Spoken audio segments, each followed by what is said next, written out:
Assalamualaikum warahmatullahi wabarakatuh. Waalaikumsalam warahmatullahi wabarakatuh. Baik, selamat siang Bapak dan Ibu sekalian, salam sejahtera bagi kita semua. Semoga kita senantiasa berada dalam keadaan sehat walafiat. Amin ya robbal alamin.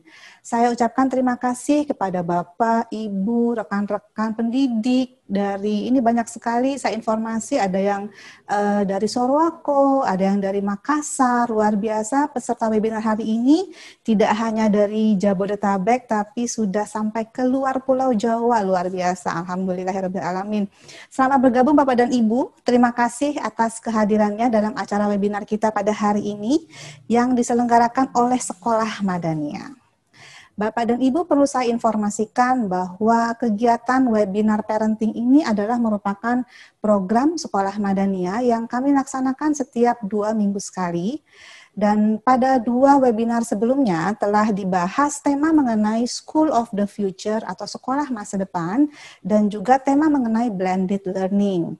Bagi Bapak dan Ibu yang pada kesempatan tersebut mungkin belum mengikutinya secara langsung, dapat menyaksikannya melalui channel YouTube kami, channel YouTube Sekolah Madaniyah.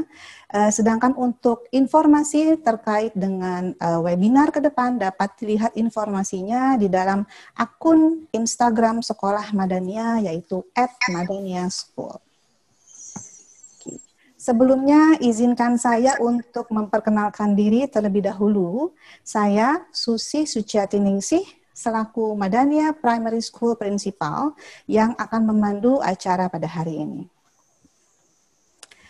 Webinar hari ini adalah webinar parenting yang ketiga yang akan mengangkat tema tentang self-regulated learning, I am, I can, atau keterampilan pengaturan diri dalam belajar. Untuk membahas materi ini lebih dalam, maka telah hadir di tengah-tengah kita narasumber pada hari ini, yaitu yang pertama akan saya sapa ada Ibu Dr. Risa Tianti Kolopaking Psikolog. Ibu Risa, selamat siang. Selamat siang Ibu Risa, apa kabar Ibu? Baik-baik. Alhamdulillah. Semoga bisa bergabung di kegiatan webinar Madaniyah. Alhamdulillah Ibu Risa, terima kasih. Nah Ibu Risa ini adalah seorang psikolog klinis yang telah memiliki pengalaman lebih dari 20 tahun yang berfokus pada perkembangan anak, remaja, dan juga keluarga.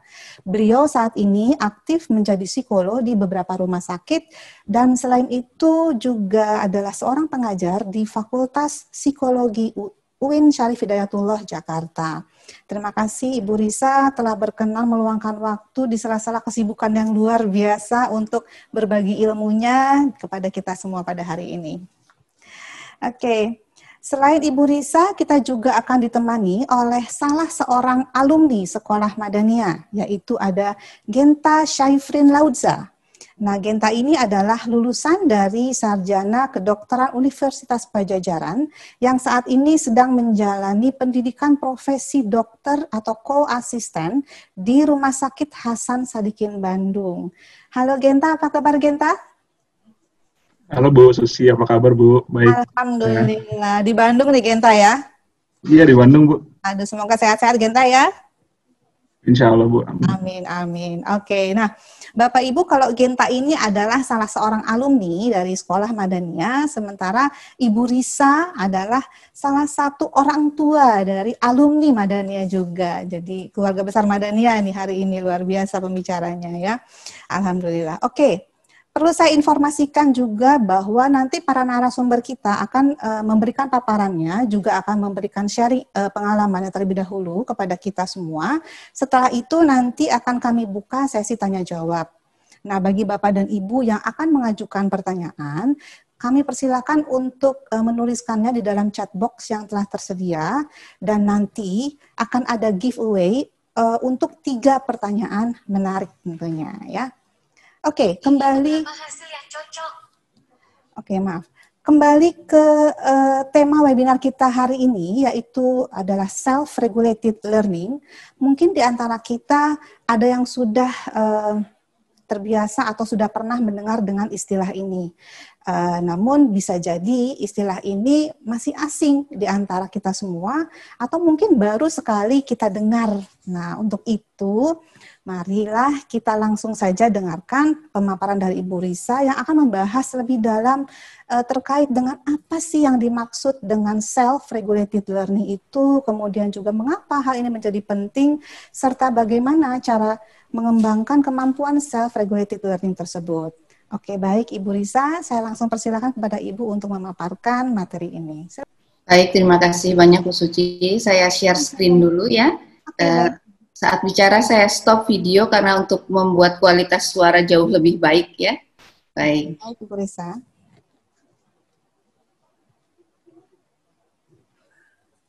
Bentar. Sudah terlihat paparannya? Ya, sudah Bu, sudah terlihat dari kami. Ya.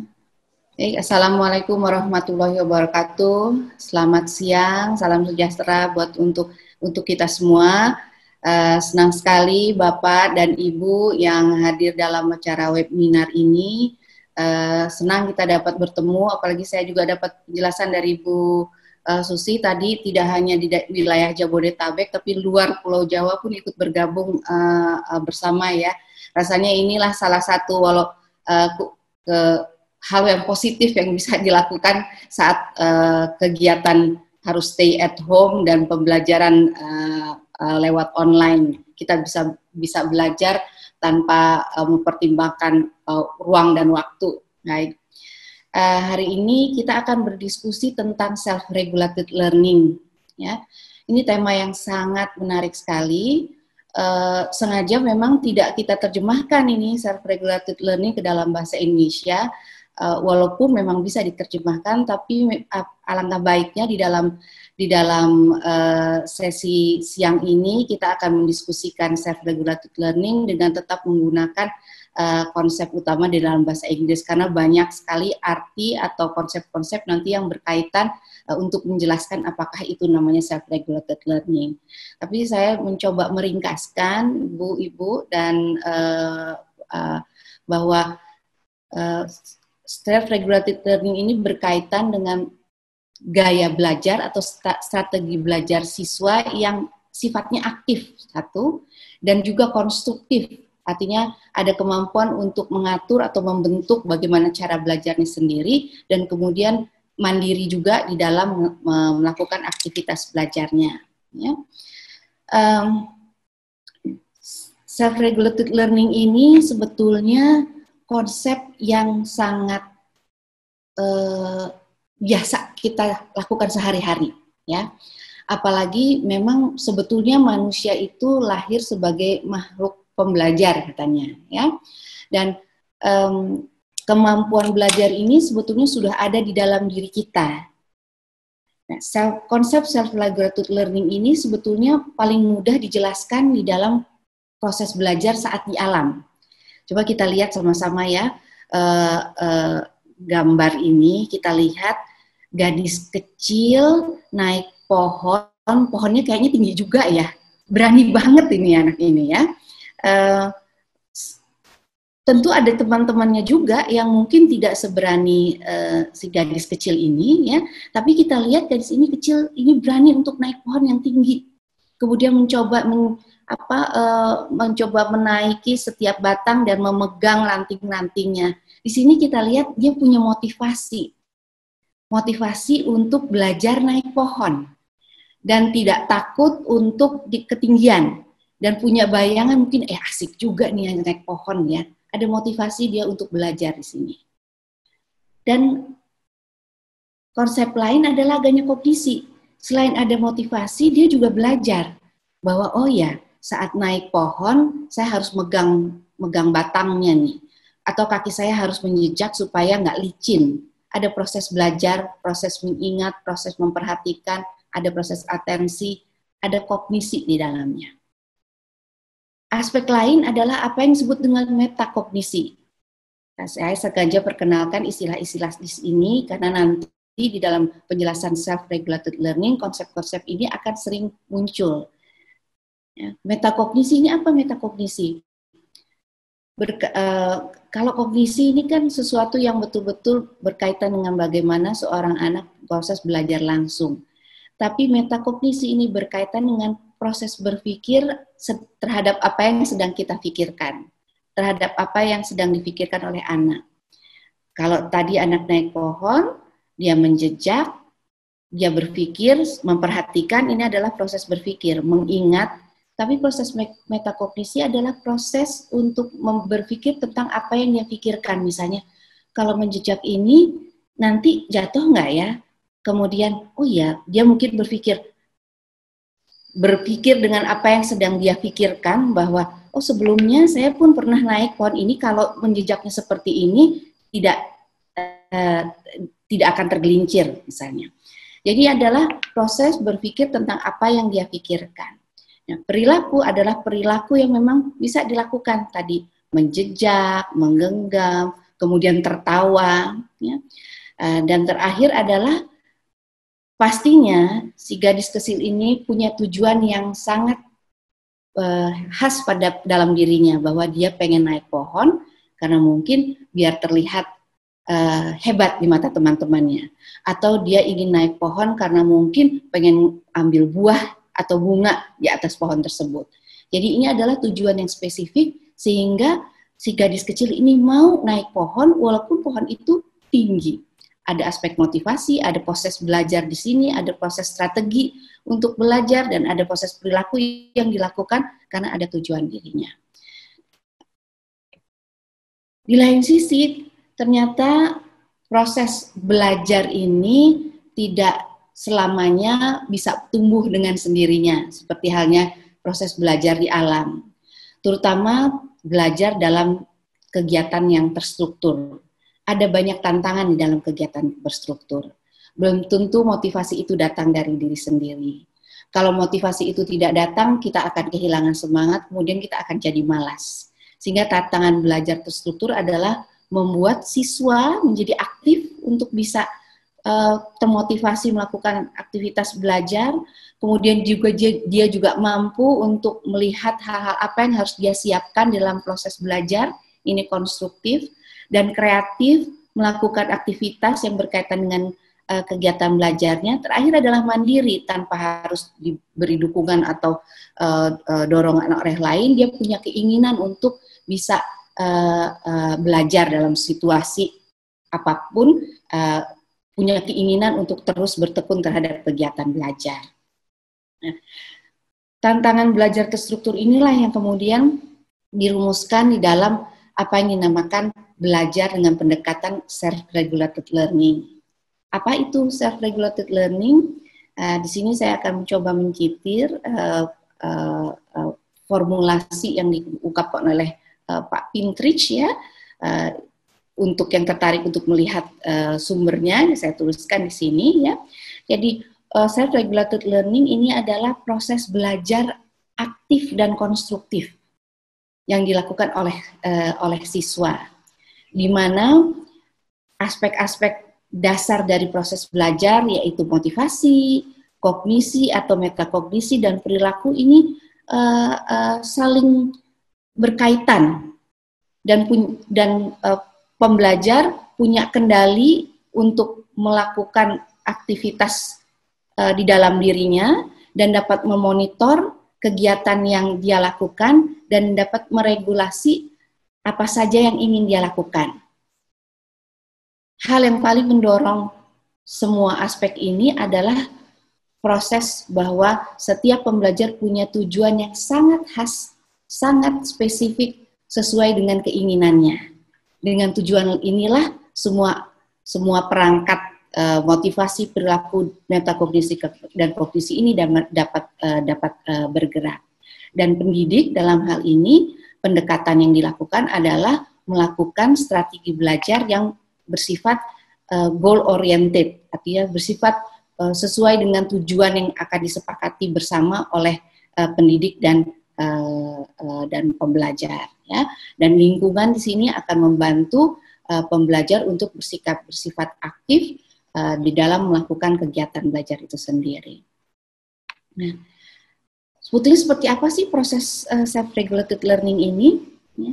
Di dalam proses self-regulated learning ini, seperti tadi disebutkan bahwa proses belajarnya adalah bersifat goal-oriented. Jadi, belajar harus dengan tujuan dan makna. Tujuan dan makna yang dirasakan oleh pembelajar itu sendiri. Bukan pendidiknya, tapi justru pendidik dan pembelajar harus sama-sama mempunyai tujuan dan makna dari apa yang akan dilakukan dalam kegiatan belajarnya. Sehingga ada tiga proses dasar yang sifatnya siklus, ya, saling berpengaruh dan saling berputar terus-menerus, yaitu adalah sebelum belajar harus ada kegiatan-kegiatan yang membantu siswa untuk menyiapkan bahwa belajar tersebut ada tujuannya dan mampu membuat perencanaan dan memahami tugasnya. Selanjutnya, selama proses belajar, siswa bisa memonitor, mengendalikan kegiatan belajarnya, aktivitas-aktivitas belajarnya, proses-proses apa yang harus dilakukan. Sesudah belajar, siswa bisa merefleksikan apa yang sudah dipelajari dan mengevaluasi diri, apakah saya sudah bisa atau belum. Nah, ini adalah salah satu proses self-regulated learning yang apabila dilakukan terus-menerus akan membuat seorang pembelajar merasa senang, merasa nyaman, malah terus-menerus ingin melakukan kegiatan aktivitas belajar karena setiap kegiatan belajar mempunyai tujuan dan makna bagi dirinya. Ada beberapa pendekatan pengajaran dengan metode self-regulated learning ini, atau kita sebut sebagai SRL. Ya. Ada 4 konsep utama yang dapat dipertimbangkan untuk melakukan pendekatan pengajaran dengan SRL ini, baik oleh guru, oleh orang tua, ya, atau oleh orang dewasa di sekelilingnya, agar mampu menumbuhkan sifat belajar yang mandiri, aktif dan konstruktif, dan juga kreatif di dalam melakukan aktivitas belajar. Konsep pertama adalah bahwa di dalam proses belajar, pendidik dan pembelajar atau siswa harus memiliki kesadaran apa sih tujuan kita belajar dan apa yang ingin dicapai, sehingga siswa punya keinginan untuk terlibat di dalam kegiatan belajar, nggak malas-malesan istilahnya, atau nggak ngantuk atau penuh semangat. Ini sehingga kita perlu menggali ketertarik bagaimana proses belajar ini punya hubungan dengan dirinya, punya sesuai dengan tujuan diri siswa tersebut. Kedua adalah keaktifan berpikir, sehingga proses belajar harus mengarahkan bahwa strategi-strategi berpikir ini dapat digunakan oleh siswa untuk memahami pelajaran dengan menanyakan apakah keterampilan sebelum yang pernah dipelajarinya, kemudian memonitor, melihat apakah bagaimana kemajuan belajarnya, apakah dia sudah bisa melakukan kegiatan belajarnya. Ini adalah proses keaktifan berpikir yang perlu dirangsang untuk anak bisa memahami proses belajar dengan kegiatan belajar dengan baik. Ketiga adalah keragaman kesempatan. Jadi di sini diperlukan sarana belajar sehingga anak bisa yakin bahwa dengan cara seperti ini aku bisa loh melakukannya. Dengan cara ini kita bisa mendapat nilai hasil belajar yang sesuai atau memuaskan dirinya. Ini juga penting dilakukan oleh anak. Terakhir adalah keterlibatan sosial, bahwa proses belajar tidak hanya dilakukan diri sendiri, tapi juga melibatkan orang lain, sehingga proses belajar memungkinkan anak untuk melakukan interaksi, dan juga bagi pendidik bisa mampu menanamkan semangat belajar yang diharapkan oleh pendidik. Apa yang bisa kita lakukan untuk bisa mengaktifkan siswa agar mereka mempunyai keterkaitan proses belajar ini dengan motivasinya. Pertama adalah kegiatan belajar harus berkaitan dengan keterampilan di dunia nyata. Belajar matematika, belajar penjumlahan untuk apa misalnya? Kalau anak ternyata senang belanja, kaitkan dengan kegiatan itu. Kalau belajar matematika, nanti bisa bisa menghitung uang misalnya. Atau kalau anak-anak yang mungkin senang dengan kegiatan belajar membaca misalnya, jelaskan kenapa dia perlu belajar membaca, kaitkan dengan kegiatan sehari-hari yang bisa dia lakukan. Kemudian kita juga perlu melihat bagaimana pengetahuan yang sudah didapat terhadap kegiatan belajar yang akan kita lakukan. Dengan mengetahui, dengan mengaktifkan kesadaran anak bahwa apa yang dia pelajari saat ini berkaitan dengan hal-hal yang sudah pernah dia pelajari sebelumnya, akan membuat kepercayaan diri pada anak. Dan ini akan membuat mereka mau engage, mau terlibat di dalam kegiatan belajar. Selain itu juga topik yang menarik, tentu perlu diketahui setiap anak mempunyai ketertarikan dalam hal-hal tertentu, walaupun mungkin satu topik pelajaran, tapi kita bisa menggali bahwa setiap anak bisa menggali dalam satu topik ini hal-hal yang menarik bagi dirinya. Dan juga perlu mengaktifkan atau menyadarkan sebetulnya belajar ini tujuannya apa sih untuk kita, untuk anak itu sendiri, untuk diri kita sendiri. Karena kalau tujuannya itu tidak dirasakan oleh anak untuk dirinya sendiri, dan dia juga tidak bisa membuat tujuan untuk diri sendiri, kegiatan belajarnya akan terasa membosankan. Jadi ini pentingnya proses belajar mengaktifkan, ya, menyadarkan bahwa anak-anak ini mampu mengkaitkan apa yang dipelajari dengan dirinya sendiri. Kemudian keaktifan berpikir. Saat belajar tentu kita membutuhkan konsentrasi. Siswa, anak-anak kita membutuhkan kemampuan untuk mengingat, kemampuan untuk mengolah informasi yang diberikan, ya, dan itu membutuhkan energi yang ekstra. Lelah kalau anak-anak memang tidak mempunyai ketertarikan untuk itu. Sehingga di dalam mengaktifkan proses berpikir, kita harus mempunyai strategi untuk mengaktifkan harapan anak terhadap apa yang bisa dipelajari. Dan memberikan cara-cara belajar yang memang sesuai. Strategi berpikir misalnya bagaimana cara proses mengingat, bagaimana cara proses membaca, bagaimana cara proses mencatat, dan punya kesempatan juga mereka untuk berlatih. Karena dalam proses belajar, anak-anak juga perlu waktu untuk memahami. Seringkali kita lupa bahwa setiap individu, setiap anak mempunyai waktu untuk memproses setiap informasi yang dibutuhkan, sehingga berlatih atau latihan ini diperlukan untuk setiap anak untuk bisa mengatur waktu mereka di dalam proses belajar. Kemudian aspek lain adalah pendampingan, scaffolding di sini. Artinya anak akan bisa belajar dengan cepat, bisa apabila mereka belajar pada orang yang memang sudah mahir dalam mengatasi proses belajar yang dia alami. Jadi pendampingan dari orang dewasa ini juga penting. Dan terakhir adalah pertanyaan pemicu. Pertanyaan ini juga dibutuhkan oleh anak-anak, oleh siswa. Karena dengan kita mengajukan pertanyaan, dia akan berusaha untuk menjawab dan berpikir.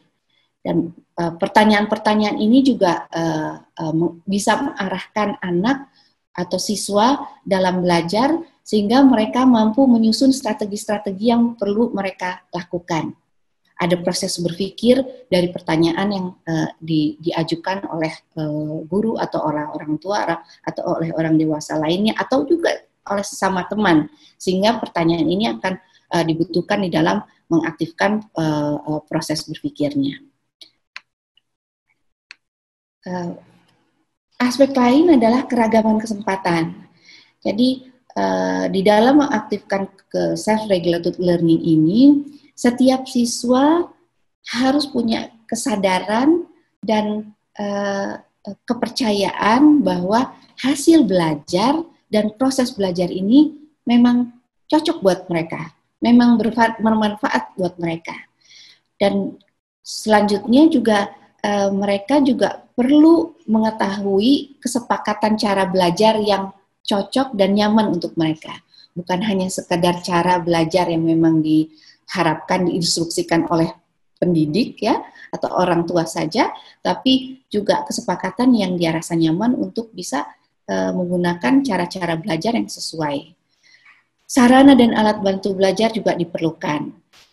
Sekali lagi juga menyesuaikan dengan kebutuhan yang diharapkan oleh siswa.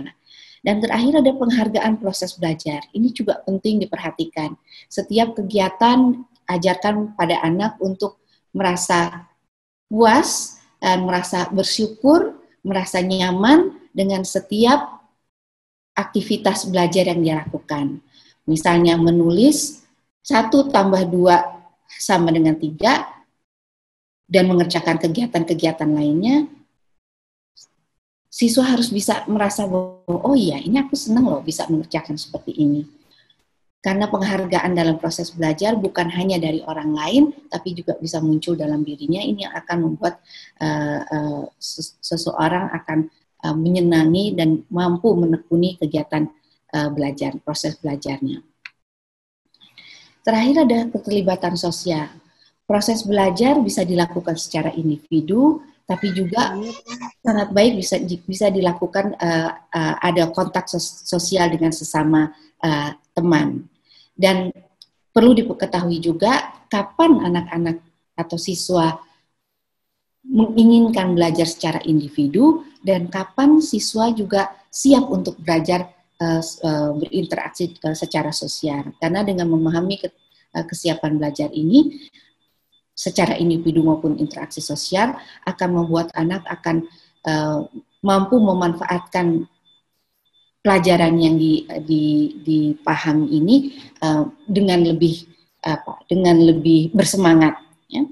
Kemudian juga berbagi tanggung jawab antara pendidik dan pembelajar. Di sini pendidik atau guru atau orang tua juga harus dapat memberikan kesempatan pada siswa, pada anak-anak kita untuk dapat menentukan gaya belajar yang sesuai dengan mereka dan menentukan apa yang ingin mereka lakukan sesuai dengan apa yang mereka harapkan. Sehingga proses belajar ini juga menjadi proses tanggung jawab bersama, bukan hanya tanggung jawab pendidik atau orang tua, tapi juga tanggung jawab pembelajar. Dan di lain sisi juga pendidik juga harus bisa menunjukkan bahwa sebagai pendidik juga punya tanggung jawab untuk belajar, sehingga siswa juga dapat, siswa ataupun juga pendidik dalam arti ini bisa pendidik atau orang tua ya, siswa bisa belajar bahwa baik pendidik maupun orang tua punya sama-sama keinginan untuk belajar dan mereka mencontoh dari kegiatan aktivitas belajar yang kita lakukan. Dan terakhir adalah komunikasi proses hasil belajar. Ini juga penting, terutama di dalam proses belajar terstruktur di kelas, bagaimana pendidik mampu mengkomunikasikan proses belajar apa saja yang sudah dilakukan oleh siswa di kelas. Jadi keterlibatan sosial ini akan membantu anak di dalam proses belajar, bukan hanya dengan dirinya sendiri, bukan hanya dengan guru, tapi juga melibatkan teman, keluarga, dan anggota keluarga lainnya.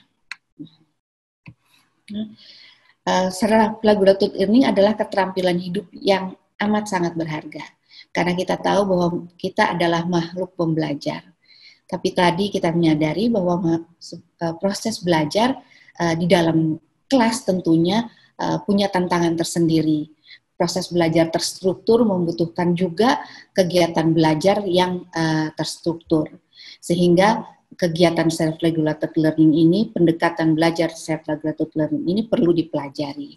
Hasil penelitian menunjukkan bahwa pembelajar dengan yang menggunakan pendekatan self-regulated learning ini mempunyai nilai akademik yang bagus dan mereka biasanya akan mandiri dalam belajar dan punya pandangan positif dalam hidup. Karena belajar bukan hanya di dalam kelas, bagi pembelajar mandiri, mereka akan belajar dalam situasi apapun dan selalu merasa tertarik untuk menghadapi situasi di luar lingkungan kelas, dalam situasi dalam kehidupan sehari-hari. Sehingga mereka akan menjadi siswa-siswa yang positif dalam menang kehidupan sehari-harinya. Dan guru, orang tua adalah pendidik yang memegang peranan penting di dalam membentuk self-regulated learning anak-anak kita. Baik, terima kasih. Demikian dari saya. Ini ada saran bacaan yang mungkin bisa digunakan untuk memperkaya pengetahuan tentang self-regulated learning ini. Terima kasih banyak, Bu Susi. Terima kasih banyak, Ibu Risa, luar biasa penjelasannya, banyak sekali hal-hal yang sangat menarik yang bisa kita diskusikan nanti gitu ya, tapi kita tahan dulu Bapak Ibu ya, saya yakin pasti Bapak Ibu banyak sekali hal-hal yang ingin ditanyakan gitu ya, terkait dengan apa yang sudah disampaikan oleh Ibu Risa sebelumnya. Namun sebelumnya saya ingin dulu beralih ini ke Genta gitu ya, sebelum kita nanti diskusi lebih banyak lagi. Nah, Genta sudah standby ya, Genta ya? Oke, Genta.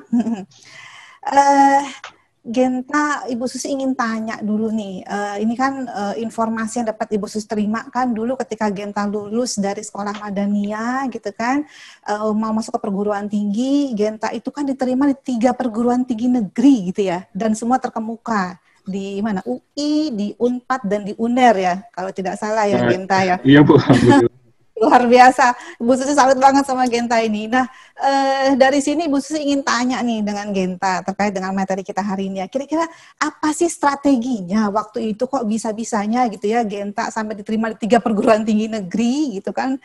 Kemudian Genta juga bisa sharing pengalaman kita dengan kita semua di sini. Setelah itu Genta masuk di perguruan tinggi. Kira-kira menurut pengalaman Genta juga nih. Keterampilan belajar apa yang menurut Genta yang mungkin ketika di sekolah dulu pernah dipelajari ya, yang pada akhirnya dirasakan sangat bermanfaat ketika Genta menjalankan kuliah selama itu sampai pada akhirnya Genta lulus gitu ya. Coba Genta ceritakan deh. Iya Bu, terima kasih Bu atas kesempatannya. Jadi kalau misalnya dulu sebenarnya waktu SMA kan ya alhamdulillah diterima di beberapa tempat. Tapi kan sebenarnya yang mau dikejar yang kedokterannya, jadi dipilihnya 1. Jadi waktu itu sih sebenarnya saya juga bukan orang yang rajin-rajin banget ya, dari kelas 7 sampai kelas 11 sampai kelas 12 di Madania tuh saya bukan orang yang rajin. Jadi sebenarnya banyak malesnya, terus ujian juga banyak nggak minat dan banyak remet juga berkali-kali dari IPA-nya juga sebenarnya gitu. Jadi pas kelas 11, kelas 12 itu baru gimana ya, baru merasa ini ada panggilan kayaknya akhir-akhir ini nentuin gimana ke depannya, masa depannya kayaknya ngaruh gitu tentang saya mau jadi apa nanti. Akhirnya jadinya terdorong dan akhirnya mulai kelas 12 ya banyak difasilitasi juga sama guru-guru, jadi saya ya jadi ekstra aja menemukan cara belajar sendiri buat ujian, lebih ke ujian karena kalau buat undangan kayaknya saya rapotnya juga jelek waktu itu, jadinya target cari cara belajar sendiri yang cocok, terus memanfaatkannya itu juga guru-gurunya di Madania waktu itu, waktu di luar pelajaran juga saya banyak ganggu siapa, saya ingat Pak Taufan, Pak Syarif, semua pokoknya diganggu sama saya, ya akhirnya juga jadi bisa alhamdulillah ya perjalanannya alhamdulillah lah, bersyukur. Terus kalau misalnya pengalaman di kuliah, keterampilan belajar yang paling bermanfaat menurut saya, mungkin saya sharing dari sisi pelajarnya nih mungkin ya.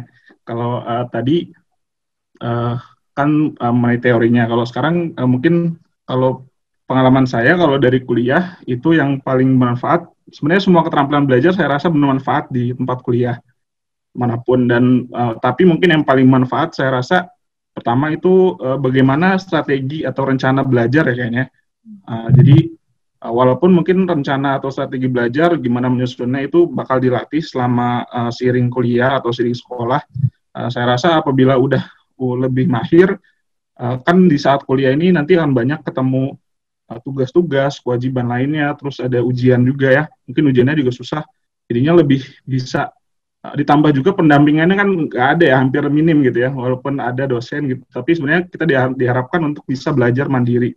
Jadi situ jadinya kayaknya perlu strategi yang cocok, yang spesifik, yang kayaknya setiap orang tuh pasti beda-beda secara khusus gitu. Jadi saya rasa bila udah tahu, jadinya akan dimudahkan memilih belajar dan melakukan proses belajar yang lebih efektif dan efisien. Kalau misalnya strategi itu dalam artian misalnya secara personal mungkin lebih suka memilih bentuk informasi yang diterima. Sekarang kan misalnya banyak, ada digitalnya tuh, ada video, ada audio, mungkin dengan kinestetik juga.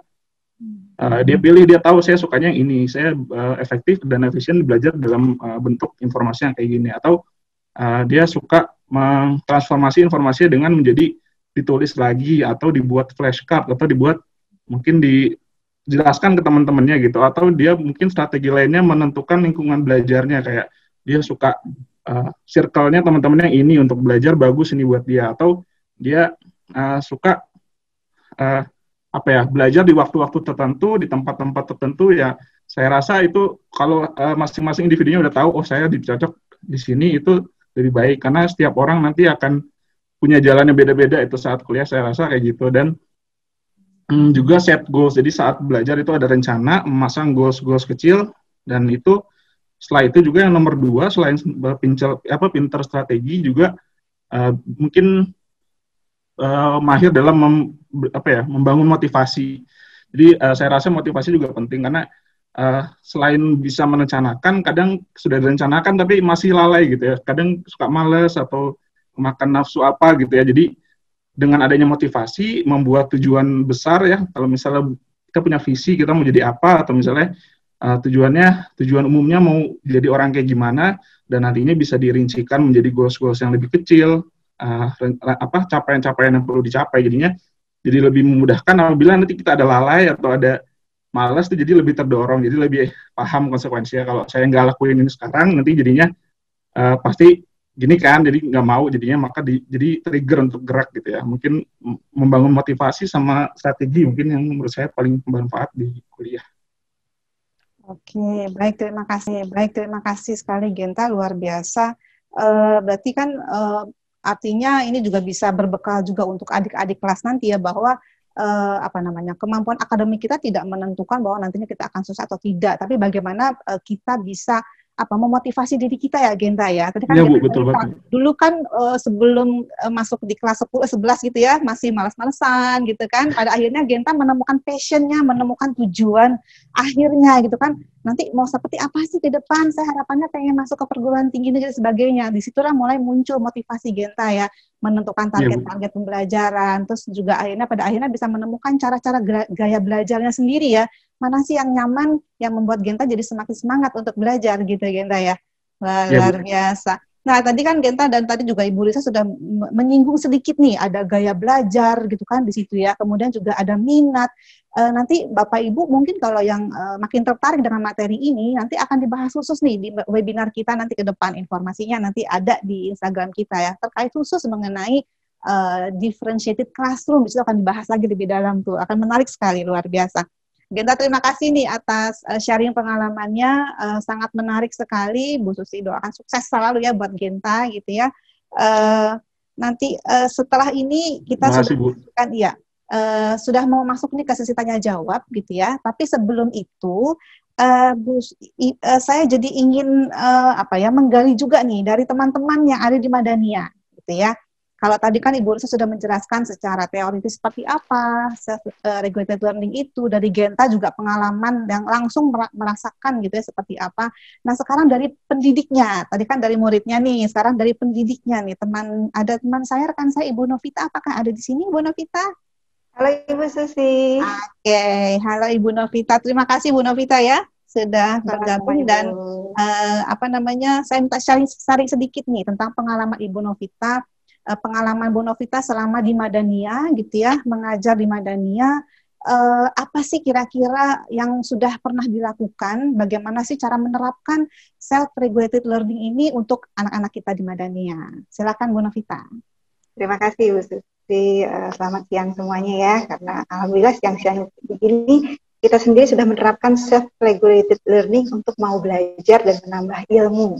Jadi kalau seorang pendidik pastinya merasakan sendiri bagaimana pentingnya self-regulated learning itu saat kita merencanakan pengajaran, merencanakan mengukur pembelajaran kita. Nah, kalau di Madania sendiri, pengalaman saya, Madania ini kan menggabungkan pendekatan-pendekatan yang ada, sehingga kita menerapkan framework IB, pendekatan dari IB untuk mencapai kurikulum nasional yang kita ajarkan ke anak-anak. Nah, di IB ini tuh ada yang namanya agency, student agency. Di situ ada voice, choice, ownership. Salah satunya di Madania itu menerapkan 3 ways conferences. Di sini hari ini kita melakukan hari pertama 3 ways conferences, di mana anak-anak melakukan refleksi diri terhadap pencapaiannya dia setelah sekarang ini kan sudah 12 minggu, 11 sampai 12 minggu mereka belajar di kelas baru. Mereka melakukan refleksi diri, apa sih yang sudah tercapai, kemudian apa yang menjadi challenge. Jadi kita tidak menyebutnya kekurangan, tapi challenge-nya, karena basically kan semua memang baik, semua memang bagus, ya. Jadi challenge-nya dia apa supaya hasil yang dia dapat optimal. Nah, itu adalah voice yang dia lakukan. Jadi mengemukakan pendapatnya. Setelah itu masuk tadi yang seperti Genta dan Ibu Risa bilang bahwa ada strategi dan mereka merencanakan, mereka choose sendiri ya. Jadi choice-nya mereka seperti apa, kemudian ada ownership-nya. Jadi kalau mereka sudah merencanakan, indikator bahwa memang sudah tercapai bagaimana. Nah, setelah ini semua dilakukan, akan ada proses berikutnya, monitoring. Monitoringnya itu baik dari orang tua maupun dari guru, yang pastinya harus dikomunikasikan. Jadi biasanya sih ada monitoring, ada komunikasi, kemudian ada self reflection, itu yang biasanya dilakukan untuk menumbuhkan self regulated learning. Itu Bu Susi. Baik, terima kasih Bu Novita. Tadi menarik juga ya, menarik sekali dengan apa yang sudah diterapkan di Sekolah Madania ini gitu kan. Jadi tadi yang sudah diceritakan oleh Bu Novita bahwa ada kegiatan 3 ways conference di mana di situ anak-anak menyampaikan target-target tujuan pembelajaran mereka sendiri ya Bu Novita ya.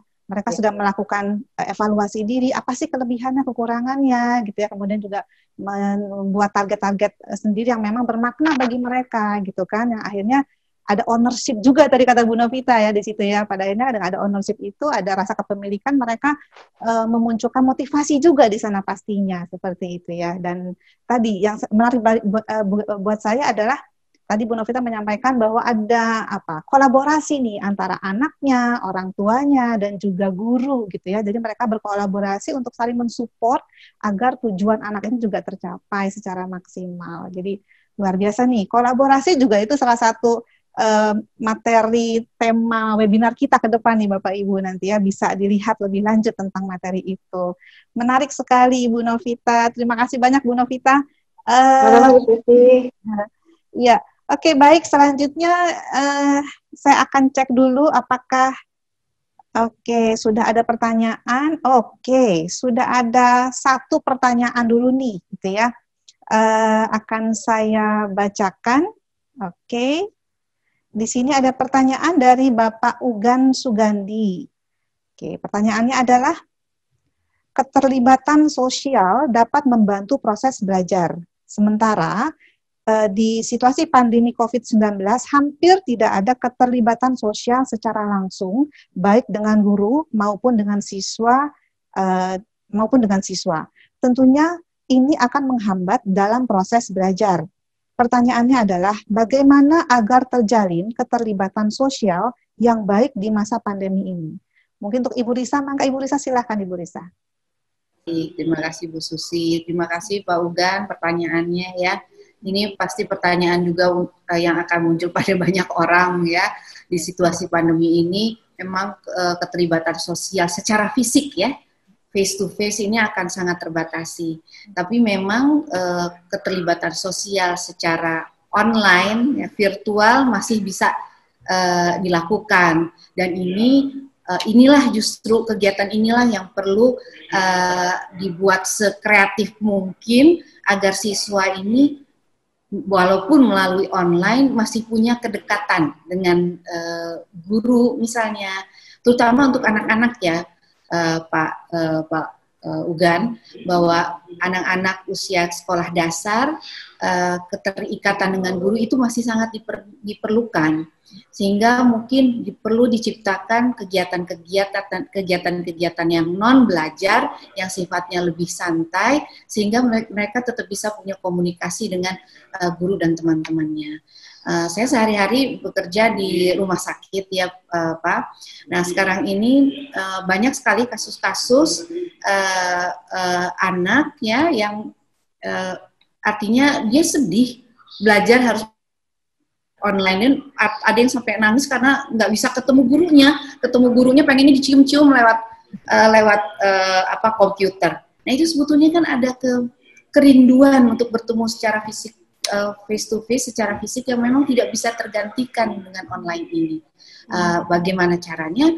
Tentu ada kegiatan-kegiatan yang tadi, kegiatan-kegiatan ini tidak hanya sifatnya belajar saja, tapi walaupun meskipun via online, kegiatan-kegiatan yang lebih santai, kemudian ada ada kesempatan bagi anak untuk bisa mengungkapkan perasaannya, ngobrol dengan teman-temannya, walaupun masih dalam situasi online. Ya, walaupun mungkin ada ide lain, misalnya ya 1 atau dalam seminggu 3 kali misalnya pertemuan begitu ya, misalnya ada juga usul-usul seperti itu. Tapi tentu saya tidak bisa menyebutkan demikian karena di dalam situasi sekarang ada yang memang menyebutkan bahwa harus stay at home gitu ya. Ya, dalam kondisi bahwa stay at home terus, apa yang harus bisa dilakukan? Itu membuat aktivitas-aktivitas via online, kegiatan belajar bukan hanya sekedar belajar, tapi memberikan kesempatan pada anak juga untuk bisa ngobrol dengan gurunya, ngobrol dengan teman-temannya, sharing mungkin tentang mainan, sharing tentang makanan, sehingga kedekatan dengan guru dan kedekatan dengan teman-temannya pun terasa walaupun via online. Ini kelemahannya, tapi kita harus tetap bisa melakukannya. Baik, mungkin itu dari saya, Pak. Oke, baik, terima kasih Ibu Risa. Kalau saya tadi garis bawahi di situ, sebagai pendidik juga kita dituntut juga untuk lebih kreatif ya Bu, dalam kondisi sekarang ini ya. Bagaimana dan juga tadi keterlibatan, bahwa memang betul sekali Bu Risa, karena saya juga kan di SD nih Bu ya, pengalaman saya kan banyaknya di SD. Memang untuk siswa primary atau SD khususnya, keterlibatan dengan guru itu sangat erat gitu ya. Makanya sama Bu, pengalaman kami juga anak-anak di sini juga ada yang sampai nangis, sampai udah kangen sama guru, sama teman-teman, gurunya, betul, sampai udah kayaknya udah mau masuk ternyata nggak jadi lagi gitu kan, karena kondisi masih PSBB kembali seperti itu. Jadi tadi mungkin tipsnya ya dari Ibu Risa, ketika ada pertemuan secara virtual juga bisa bisa dilakukan hal-hal tidak hanya sekedar akademis saja tujuannya ya Bu Risa ya, bisa membangun kedekatan juga di sana ya, membangun emosi juga dengan anak-anak, antara disapa, kemudian juga mungkin ditanyakan pengalaman menarik yang lain-lainnya supaya mereka juga pada akhirnya bisa engage juga ya, walaupun situasinya masih seperti sekarang. Terima kasih Bu Risa. Oke, ini ada pertanyaan berikutnya, pertanyaan sebentar saya cek. Oke, ada pertanyaan berikutnya dari Ibu Nurhandayani Utami. Pertanyaannya adalah, bagaimana peran orang tua dalam penerapan self-regulated learning? Ini untuk anak-anak dari berbagai tingkat pendidikan. Bagaimana kira-kira penyampaiannya untuk anak-anak dengan gender yang berbeda? Terutama untuk anak-anak laki-laki yang cenderung cuek, katanya Bu Risa. Bagaimana nih Ibu? Mangga silakan. Pertanyaan singkat tapi jawabannya ini akan panjang sebetulnya, tapi akan saya singkat. Karena tadi satu adalah bagaimana penerapan self-regulated learning berkaitan dengan gender ya. Jadi sebetulnya kita sudah dapat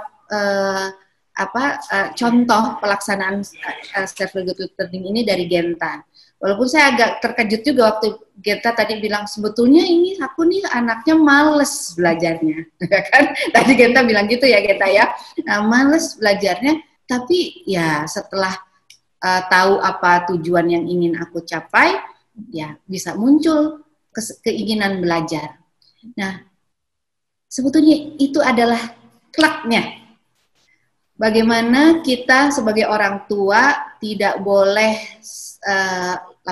tidak boleh kehilangan semangat untuk menciptakan semangat motivasi yang tumbuh dari diri anak. Dan itu tidak bisa dipaksakan memang.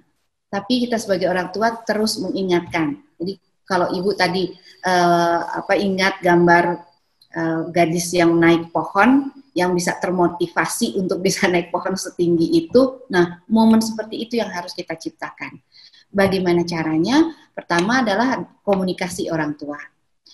Orang tua harus banyak ngobrol, cerita tentang aktivitas mereka di sekolah, mendengarkan, sekali lagi, mendengarkan keluhan-keluhan mereka berkaitan dengan pelajarannya. Misalnya, oh, Bu, aku dapat 50 nih matematika. Hah, 50 kenapa? Makanya harus belajar. Isinya nasihat. Nggak akan keluar tuh self-regulate learning-nya. Kemungkinan anaknya akan cerita lagi tentang masalah belajar. Tapi kalau kita mendengar, kemudian, kenapa 50? Susah ya pelajarannya? Iya, soalnya gini-gini. Kemudian kita akan punya, kamu ikut kursus aja kalau enggak. Atau sama-sama mencari penyelesaian masalah dari masalah yang dia hadapi. Anak akan punya ketertarikan pasti untuk belajar. Karena kenapa? Karena dia mencontoh, tadi saya jelaskan juga. Mencontoh bahwa orang tuanya punya keterlibatan juga untuk mengatur proses belajar yang seharusnya dilakukan.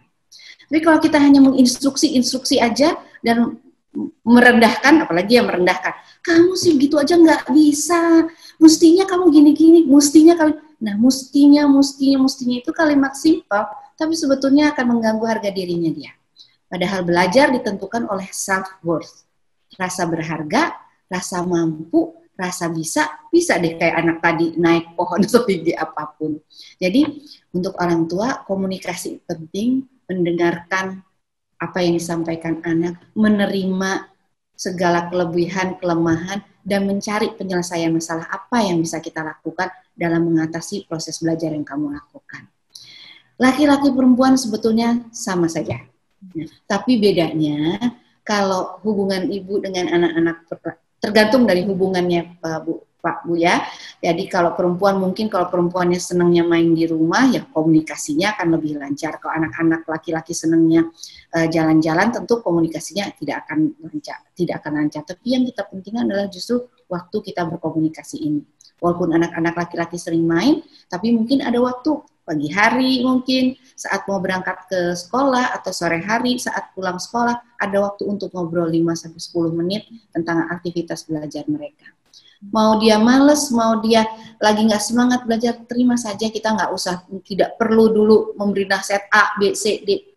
Dengan mendengar sebetulnya, apalagi kalau ini anak-anak remaja, seperti halnya Genta tadi, mereka punya cara tersendiri akhirnya untuk menemukan apa yang mereka mau. Dan itu adalah momen terpenting.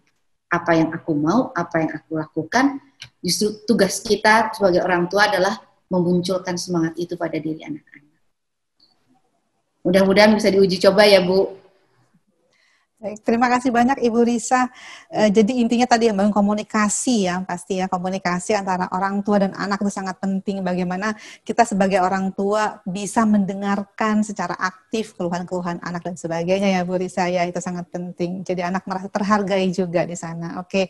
Nah, saya juga ingin tanya nih ke Genta pengalamannya mungkin dengan pertanyaan yang sama tadi ya. Untuk Genta sendiri apa nih pengalaman yang Genta rasakan, support orang tua gitu kan, tadi kan di sini pertanyaannya bagaimana nih peran orang tua terhadap penerapan self-regulated learning. Kalau pengalaman Genta seperti apa nih?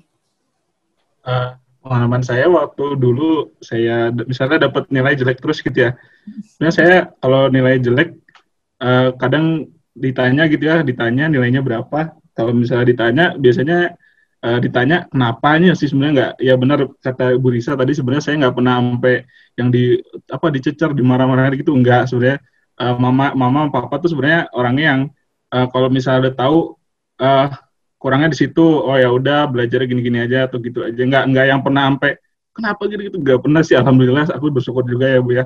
Tapi selain itu juga mungkin mama sama papa juga sebenarnya fasilitasin apa ya, kayak les-les gitu juga sebenarnya sempat sih, kayak kalau matematika waktu itu di les di satu tempat, terus hobi juga sebenarnya dibantu juga buat. Jadi sebenarnya kalau beberapa subjek pelajaran sebenarnya jadi cukup terbantu kalau dari les-les kayak gitu. Dan sebenarnya suportif dan sebenarnya nggak pernah bikin jadi down sih, alhamdulillah. Saya rasa itu jadi membantu saya juga supaya tetap pede gitu kali ya Bu ya. Oke, baik Genta. Artinya orang tua Genta sangat support ya dalam hari ini ya, sehingga Genta muncul rasa percaya diri, muncul Alhamdulillah motivasi, Bu tidak ya. dijudge gitu ya ketika Genta mungkin Alhamdulillah dapat Bu ya. nilai, tidak mendapat nilai, atau ketika nilai-nilainya tidak baik, orang tua tetap mensupport, tetap menumbuhkan motivasi Genta, sehingga Genta seperti sekarang ini ya, Genta ya, luar Iya Bu. biasa. Supportnya pasti luar biasa dari orang tuanya. Oke, saya akan cek lagi pertanyaan. Oke, belum ada. Bapak Ibu silakan kalau yang ingin bertanya langsung saja dituliskan di chat box. Sambil menunggu ini dari saya mungkin Ibu Risa nih ada beberapa pertanyaan nih. Ini kan untuk pengembangan self-regulated learning ini berlaku untuk semua. Sebetulnya kita pun mungkin sebagai orang dewasa juga tetap bisa mengembangkan itu sebetulnya ya. Tapi yang ingin saya tanya khusus untuk anak usia dini gitu. Kalau tadi kan dia dari gender ya Bu ya. Kalau dilihat dari usia, kira-kira dari usia berapa sih kita bisa mulai mengembangkan kemampuan self-regulated learning ini, dan bagaimana, apakah ada kekhususan nih, caranya, apakah berbeda dengan cara kita pendekatan ke anak yang lebih dewasa?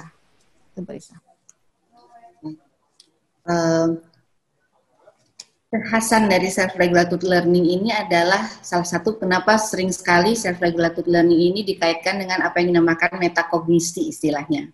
Metakognisi itu adalah kemampuan seseorang untuk berpikir apa ya yang harus dilakukan, bukan berpikir tentang berpikir, tapi berpikir tentang apa yang harus dilakukan, strategi-strateginya. Nah, berdasarkan teori sebetulnya ada yang menyebutkan bahwa metakognisi ini baru muncul saat anak sudah besar, sudah dewasa ya.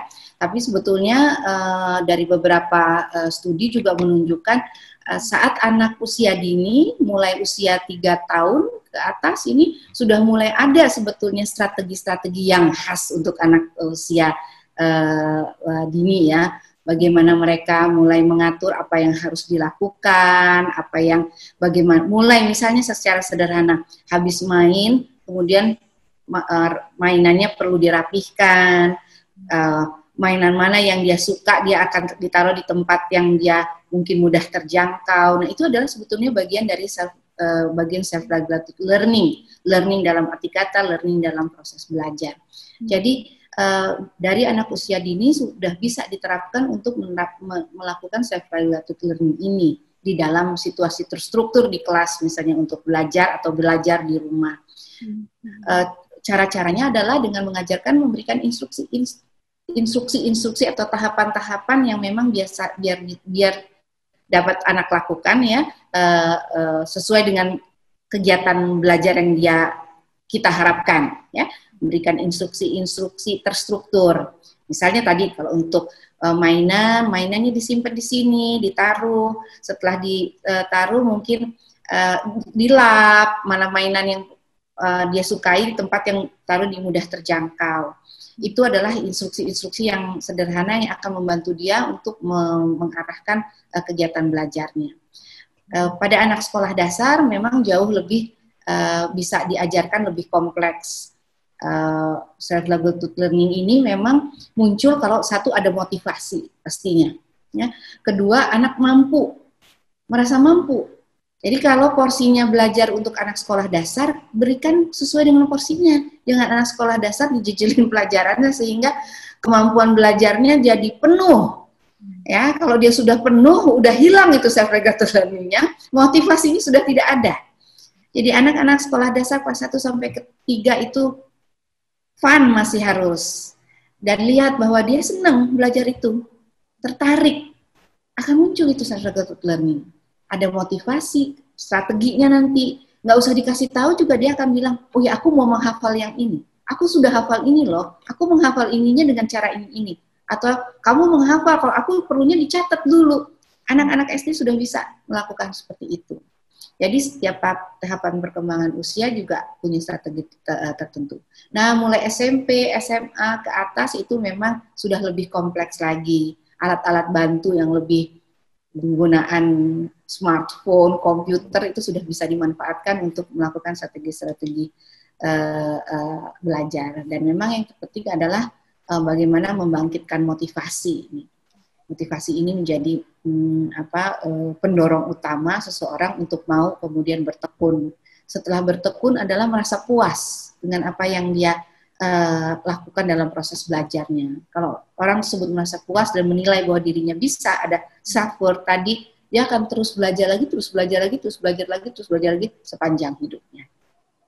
Jadi mungkin itu Bu Susi, bahwa tahapan perkembangan anak dari anak usia dini, perkembangan bahasa itu mulai dari 1 sampai 3 tahun, Bu.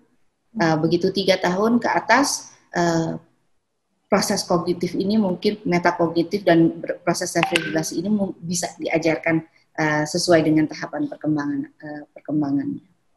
Itu dari saya, Bu Susi. Terima kasih. Oke, baik, terima kasih Bu Lisa. Jadi memang kita berikan sesuai porsinya gitu Bu ya. Nanti kalau enggak stres sendiri anaknya Bu ya, jangan muncul motivasi yang ada anaknya nanti down ya. Oke, baik, terima kasih Bu Lisa. Sebetulnya masih banyak sekali ini hal-hal yang ingin ditanyakan, tapi terkait dengan waktu sudah menunjukkan pukul 3 gitu ya. Jadi ternyata nggak terasa nih Bu Risa, luar biasa karena materinya sangat menarik sekali. 60 menit sudah berlalu rupanya Bu Risa, artinya sudah di penghujung acara kita pada hari ini gitu.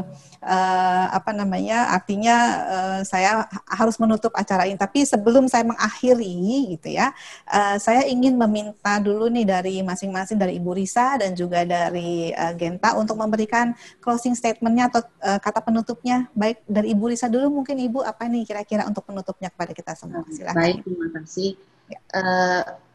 Kata penutup saya saya mendapat insight nih dari orang tua Genta, Ibu Darlina Kartika, yang saya baca di chatnya ya.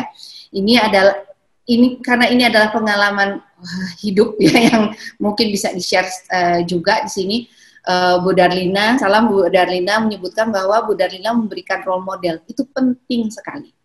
Role model dari orang tua, bahwa kita menyuruh belajar, kita menginginkan dia belajar, kita juga perlu menunjukkan belajar. Tidak harus belajar secara belajar ya, tapi bagaimana kita menyusun kegiatan sehari-hari itu menunjukkan bahwa kita punya kepedulian terhadap anak untuk mereka melakukan aktivitas belajar. Tadi memberi motivasi, memberi fasilitas belajar itu sangat penting. Apapun kegiatan yang bisa menunjang anak untuk melakukan mengeksplor kegiatan belajarnya, itu akan membantu mereka untuk bersemangat. Karena itu penting, bersemangat melakukan kegiatan belajar menjadi sumber motivasi dan pendorong untuk menekuni aktivitas-aktivitas yang dia lakukan. Dan tadi Bu Darlina juga menyebutkan banyak berdiskusi dan berbicara. Nah, itu kita sudah diskusikan tadi. Istilahnya adalah komunikasi yang sifatnya 2 arah. Bukan instruksi, tapi lebih pada mendengarkan, memahami, dan ikut sama-sama merangkul bahwa yuk kamu belajar, kalau ada kesulitan yuk ibu akan bantu. Bukan satu instruksi atau kamu harus ini, kamu harus ini. Ini ada yang dinamakan diskusi. Nah, mungkin dengan kegiatan seperti ini akan membantu anak untuk bisa mengembangkan, sekali lagi, mengembangkan kemampuan belajarnya. Karena setiap orang punya kemampuan belajar. Dan ini harus diaktifkan, harus disadari juga oleh anak bahwa mereka mampu, mereka bisa. Mungkin itu Bu. Terima kasih. Terima kasih Bu Lisa. Komunikasi 2 arah sangat penting ya Ibu ya. Oke, baik. Oke, yang berikutnya dari Genta. Mungkin apa nih Genta yang bisa disampaikan untuk kalimat penutupnya? Silakan Genta. Mungkin kalau saya mungkin dari pelajar, dari sudut pandang pelajar, mungkin mungkin yang bisa disiapkan oleh anak sekolah sampai ke PTN itu, mungkin apa yang disiapkan. Mungkin saya rasa balik lagi yang tadi sering dibahas berkali-kali, mungkin tentang gimana membangun supaya punya motivasi. Saya rasa motivasi itu juga nggak muncul dengan sendirinya. Jadi saya juga merasa motivasi saya juga munculnya banyak faktor dari luar, termasuk dari orang tua. Jadi gimana akhirnya sampai nanti pun, karena waktu sampai di perguruan tinggi pun kadang naik turun itu. Jadi motivasi misalnya saya mau jadi dokter, tapi begitu masuk ke FK nanti jadi udah kan saya udah masuk FK, jadi saya gimana dong? Itu nanti ada naik turunan lagi. Jadi perlu dilatih juga mengenai membangun motivasi ini. Banyak faktor dari luar juga yang bisa, kayaknya waktu itu saya banyak yang ngebantu saya untuk jadi munculkan motivasi itu. Jadi agar supaya nanti waktu pas dewasa juga saya rasa, jadi banyak ketemu tanggung jawab baru. Misalnya saya ntar akan berkeluarga lagi, akan meluncur ke dunia kerja dan lain-lain. Jadi punya bisa membuat tujuan baru lagi secara mandiri dan akhirnya bisa merancang lagi program perancangan dia ke depannya akan ngapain, dan sehingga ya belajarnya itu jadi long life learner, jadinya self-regulated learner yang lebih baik mungkin gitu. Mungkin itu kayaknya yang bisa saya sharing itu. Baik, terima kasih. Long life learner, suka Bu Susi. Jadi Bu Susi juga tetap harus belajar dari Genta juga nih tadi, banyak kali yang Bu Susi pelajari dari kamu Genta. Terima kasih banyak ya.